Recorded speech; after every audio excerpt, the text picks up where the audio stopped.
O mga tropa, konting update lang, no? Ngayon lang tayo nakapag-upload. Ayan, ito na yung mga bago sa loft natin. Meron na tayong ano dito, mini garden. Ayan, ngayong araw mga tropa ay may papakita rin ako sa inyo na mga pang summer ko. At merong mga hindi inaasahang pangyayari, no, na ayaw natin. Papakita ko sa inyo ngayon. Ayan, ito yung ipapainom ko ngayon sa mga kalapati ko. Bagong ano to, discover. Ayan, pineapple juice. Andito yung mga pang summer ko sa loob. 4 lang naman yon. Ayan.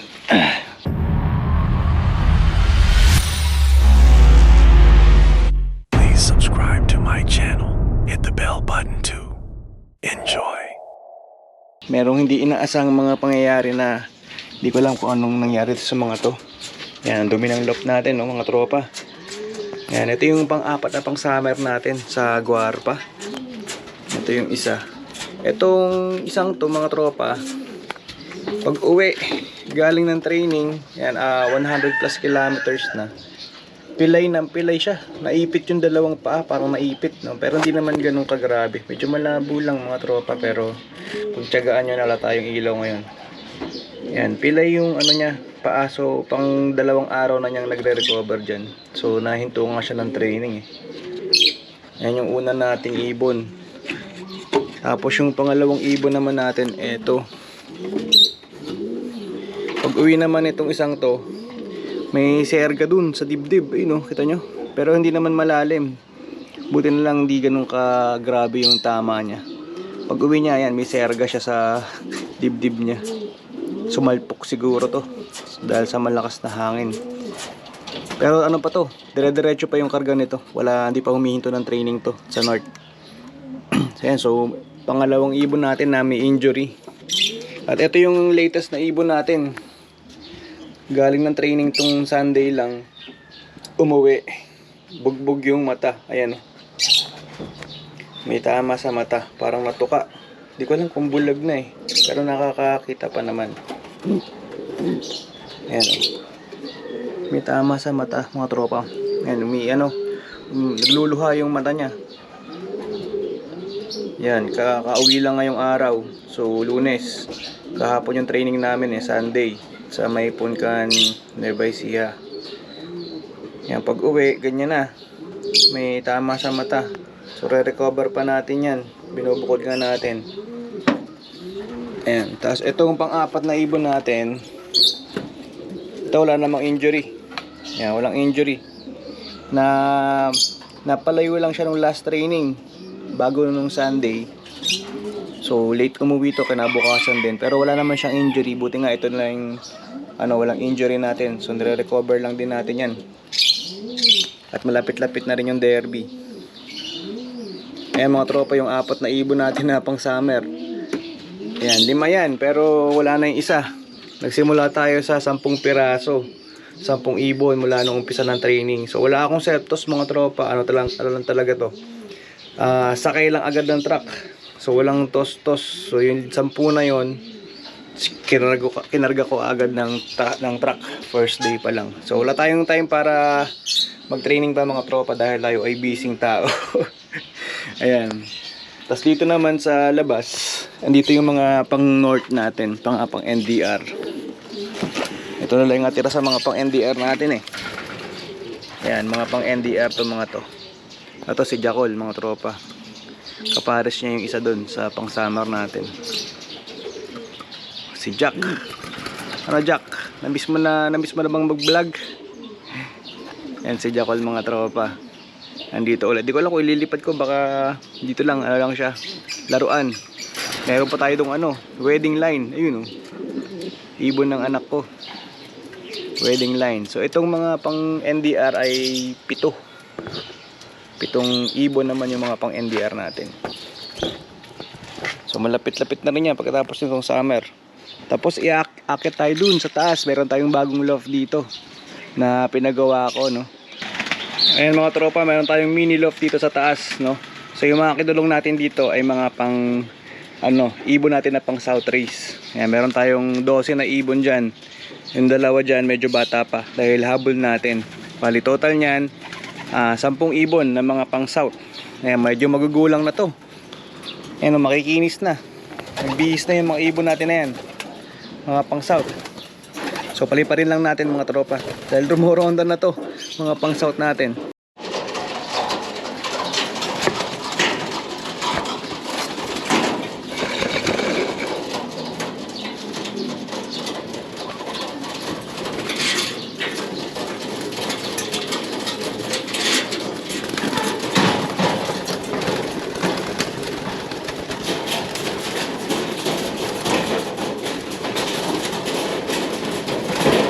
Ayan mga tropa, yung iba nandun sa may kakwate. Yung mga takot pang magsironda. Pero yung iba, milipad. Ayan, pinalipad na rin natin yung mga pang NDR natin. Ayan, so nagpagawa nga tayo ng ng loft dito sa taas. Na mga bukod pang south, no? Depende kung ano yung pwedeng ilagay. Pero ngayon pang south yung nilagay ko. Ayan, binukod natin kasi mga tropa, mahirap mahawa ng sakit pag may mga ibon na galing karera. Kuwari ngayon, summer yung race. So kung magkakasama ito, mga pang south natin, ay posibleng mahawa ng sakit kung may dalang sakit yung mga ibon na kumakarera. So kaya mas maganda is ayan, ibinubukod muna. Nakabukod ng cage o ng loft yung mga ibon na pang ibang karera. Diyan nagtambayan sa Mikakwati mga tropa. Ayan. So ayan mga tropa, ito yung pinagawa kong loft. So mga mabot din ng siguro 18k yung nagastos ko dito. So may controversial nga yung loft na to, no? Muntik pang hindi matuloy o hindi magawa. Buti na lang ginawa natin ng paraan. Ayan. May vlog sana to kaila Maclon Brothers. Ewan ko lang kung in-upload na niya. Pero yan, ito yung controversial na loft na napakaliit. Pero grabe naman yung problemang binigay sa akin, no? Tapos halos mahigit 2 buwan ata bago magawa mga tropa. Ang sukat lang ito mga tropa 4x4x5 feet. 5 feet yung taas. Tapos 4x4. Ayan, ganun kaliit lang. Maabot ng 2 buwan. Dahil doon sa pinagpagawaan ko, no? So hindi na ako magpapagawa ulit doon kahit kailan. May balita ako doon pero kayo na lang bahala sigurong umalam. Ayan, basta taga Baliwag yung loft maker na yun. Ito yung mga pang-south natin. Ayan, 10. Tapos 2 dito. Ayan, may 2 dito sa baba. Ito, makikinis na tong mga to. Di pa sila ganun yung tibay sa ronda. Palipad-lipad pa lang sila. Ayun, so mga tropa, papasukin ko ito mamaya-maya. Pakita ko rin sa inyo kung paano pumasok yung mga ibon natin. Yung kanilang trapping. Ayan. So far, magaganda yung kondisyon ng mga ibon natin. Wala namang nagkakasakit. Tapos ayan, di nga ako nakakapaglinis. Ganyan lang talaga yung sistema ko ngayon. Sistemang tamad. Ayan, di nakakapaglinis. Pero okay naman, di naman nagkakasakit Basta tuyo lang. Tsaka tag-araw naman ngayon. Basta tuyo lang yung mga droppings nila. Ayan, mamaya papasokin ko na. Tapos pakapakita ko rin sa inyo, update ko yung mga breeders natin. Yung mga breeder natin doon sa baba. So nagbi-breed pa tayo. Okay. Ayan mga tropa, papasukin na natin sila.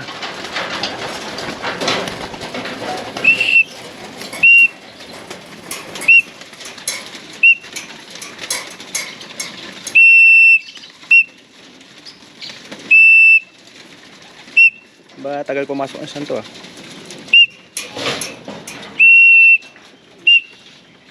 Yan. Pumasok na yung mga pang south. So magkaiba yung pito na ginagamit ko sa south tsaka dun sa mga pang north. Ito naman papapasukin natin yung mga pang north o NDR. Yun yung wedding line natin. Sa anak ko talaga yan mamimigay ko na nga dapat yan. Bihag yan wala naman walang nagki-claim. So andito binigay ko sa anak ko. So papapasukin naman natin tong mga pang NDR.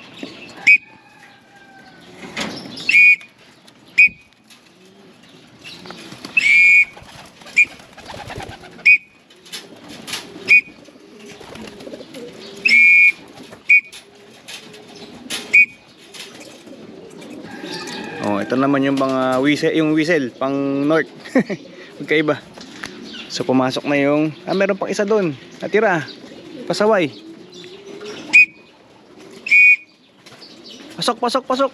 Pasaway to lagi, itong isang to kumakain yung mga laglag.